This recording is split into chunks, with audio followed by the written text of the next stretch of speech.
आपसे आगाज करूंगी क्योंकि आपने इससे पहले भी कई बार ये कहा कि ज़रिया कहीं ना कहीं मुज़ाकरात हो रहे हैं और मुज़ाकरात चल रहे हैं। इसी बात का आज इंदिया अंसार अब्बासी साहब की जानिब से भी दिया गया जंग में शाया होने वाली एक रिपोर्ट के मुताबिक। लेकिन मेरा सवाल ये है कि एक तरफ हुकूमत चाह रही थी कि हमसे मुज़ाकरात हो, हमसे बातचीत हो, पीटीआई की तरफ से भी एक सियासी मुज़ाकराती कमेटी तश्कील दी गई। मुझे ये बताइएगा कि अगर ये मौमा हल होने की जानिब बढ़ता है कि मुज़ाकरात होंगे तो सबसे बड़ा फेलियर किसका होगा? सियासी जमातों का कि जिन्हें मौका दिया गया लेकिन वो उस मौके को अच्छे तरीके से इस्तेमाल नहीं कर पा रही? देखिए, ये बहुत जल्दी होगा। इट्स टू अर्ली कि हम किसी चीज़ के फेलियर या कामयाबी के ऊपर कोई राय कायम करें या फतवा जारी करें। पहली बात, पिछले 2 दिनों के अंदर सरदार अयाज सादिक साहब जो स्पीकर हैं कौमी असम्बली के, और स्पीकर को रवायत है कि हाउस का एक न्यूट्रल पर्सन होना चाहिए। अपोजिशन भी उनके पास जाती है अपने मसाइल लेके, और हुकूमत ट्रेजरी भी उनके पास होती है। हाँ। उन्होंने कल एक बात कही थी कि मेरे ऑफिस मेरा घर, ये उन्होंने एक वीडियो बयान जारी किया था। आज स्पीकर कॉन्फ्रेंस हुई है, 4 सूबाई असम्बलियों के स्पीकर और कौमी असम्बली के स्पीकर ने उनकी मेज़बानी की है इस्लामाबाद के अंदर। उन्होंने फिर ये बात दोहराई है कि हमें सियासी डेडलॉक को ब्रेक करने के लिए 4 सूबाई असम्बलियों के स्पीकर और कौमी असम्बली के स्पीकर को अपना किरदार अदा करना चाहिए, और हम इसके लिए तैयार हैं। बड़ी मीनिंगफुल स्पीच है आज उनकी, जो आज उन्होंने दी है।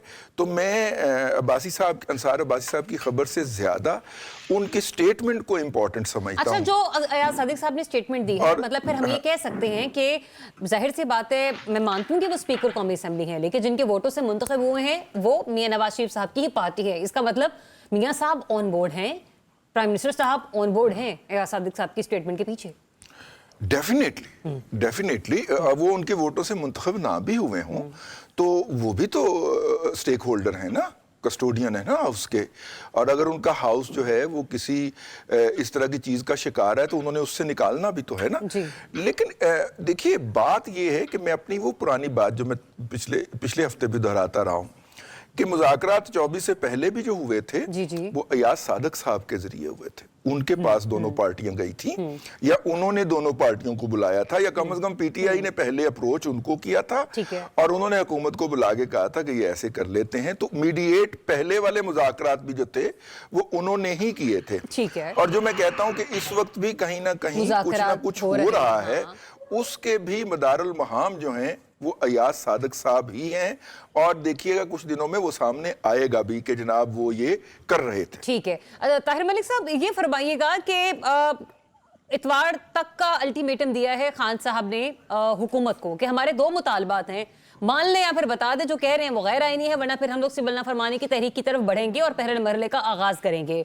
आपको लगता है कि कह तो हुकूमत भी रही है कि इतवार तक मुज़ाकरात का आगाज हो सकता है, लेकिन क्या लगता है आपको, जितनी फ्लेक्सिबिलिटी पीटीआई शो कर चुकी है, आपको लगता है कि हुकूमत अब बाकायदा तौर पर पहल करेगी? देखिए, असल में पीटीआई को इस बात की समझ है, खान को इस बात की समझ है कि मुज़ाकरात में उसके लिए कुछ नहीं है। ये फंदा है उसके लिए, फंदे में जो चीज़ लूज करेगा खान, वो अपना इमेज लूज करेगा। वो उसका इमेज है सुल्तान अली का, उसका इमेज है पंजाबी फिल्म के उस विलन का, जो हीरो का, जो बड़ा गरीब है और बड़ा, उसके साथ पुलिस भी नहीं है, चौधरी भी नहीं है, मगर वो गंडासा लेके लड़ता रहता है, वो खूनो खून हो जाता है जिस रजी करता है किसी जुबान से। अब वैसे ये ठीक हो गया है, तो वो अफोर्ड नहीं कर सकता। इमरान की प्रॉब्लम ये है कि अगर वो एक नॉर्मल टोन में आ जाए तो नॉर्मल टोन में सिवाय जूतों के उसके पास कुछ नहीं है। अब इन्होंने ये गवर्नमेंट, आप 4-5 से ज्यादा समझदार लोग हैं, इन्होंने मुज़ाकरात के नाम से उसका जो इमेज है ना वो तबाह बर्बाद कर रहे हैं। लकाका होना, पहले कहा था एब्सोल्युटली नॉट अमेरिका, अब कहते हैं अमेरिका मुझे बचाएगा। यहाँ पे भी उसको फंसा लिया कि जी मुज़ाकरात करे। अब मुज़ाकरात में उन्होंने जब 3 चीजें देनी है, वो ये देनी है कि भाई अपना तुम 5 कुल सामने रख लो, इसके बाद तुम ट्वीट नहीं खेलोगे, ठीक है, तुम सड़कों में नहीं आओगे, तुम 9 मई की माफी मांगोगे। तो वो सुल्तान है कितने गया, फिल्म तो उसे वो कभी खत्म हो जानी है। जो उसकी लीडरशिप है, जो उसकी पॉपुलैरिटी, वो गई। अब लास्ट नॉट द लीस्ट, जो असल बात हम सारे नहीं करते, हम सारे मतलब अब हम सबको एक दूसरे का पता है कितनी औकात है हमारी। मुज़ाकरात तो बनते हैं, एक थे मेजर जनरल शरीफ साहब, फिर वो हो गए लेफ्टिनेंट जनरल, उन्होंने मई पिछले साल से 2 प्रेस कॉन्फ्रेंस की है और मैं कोई अपने पल्ले से नहीं डाल रहा। ही इज ऑन रिकॉर्ड के भाई पाकिस्तान फौज 9 मई को भूलेगी नहीं और इसकी सजा मिलेगी। हाँ, अगर कोई माफी मांगेगा तो सोचेंगे। अच्छा मलिक साहब, मेरी एक गुजारिश सुन लीजिए, मेरी गुजारिश सुन लीजिए।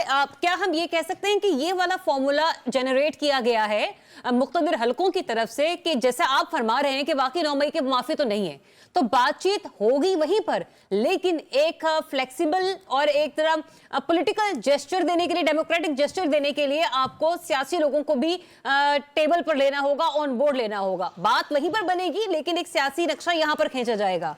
मलिक साहब माफी मांग लांगे, एडी केड़ी गल है? मेरी राय में ये बात बनेगी नहीं, ना मुज़ाकरात होंगे ना इससे कुछ निकलेगा। अच्छा। देखिए, नून के लिए विन विन है। अल्लाह भला करे, उनको पता है कि पाक फौज माशाल्लाह आपको पता है एक मजबूत फौज है। पीटी उसका कर कुछ नहीं सकती। वो तो सुबह दोपहर शाम खाने से पहले खाने के बाद एक ही दुआ करते हैं, या अल्लाह ये लड़ाई जारी रहे, पीटीआई और एस्टैब्लिशमेंट आमने सामने रहे। और हम राम से छोटे छोटे ये खबरें देते रहे कि महंगाई, वो पीछे रजीजा बंदा बैठा है, 2.5% हो गई है। अब तो मुझे पता लगा कि इतनी महंगाई कम हो गई कि 26% हमने गैस भी महंगी कर दी है। इतनी महंगाई कम हो गई है कि 850% वजीरों की हमने तनख्वाह बढ़ा दी है। तो इतना फ्रॉड चल रहा है। ये पीटीआई को साइकोलॉजिकली मैं समझ रहा हूँ पनिश करने के लिए मुज़ाकरात खेले जा रहे हैं। इसमें कुछ नहीं निकलना। जो सिचुएशन है आप सबको मेरे से ज्यादा पता है। अच्छा,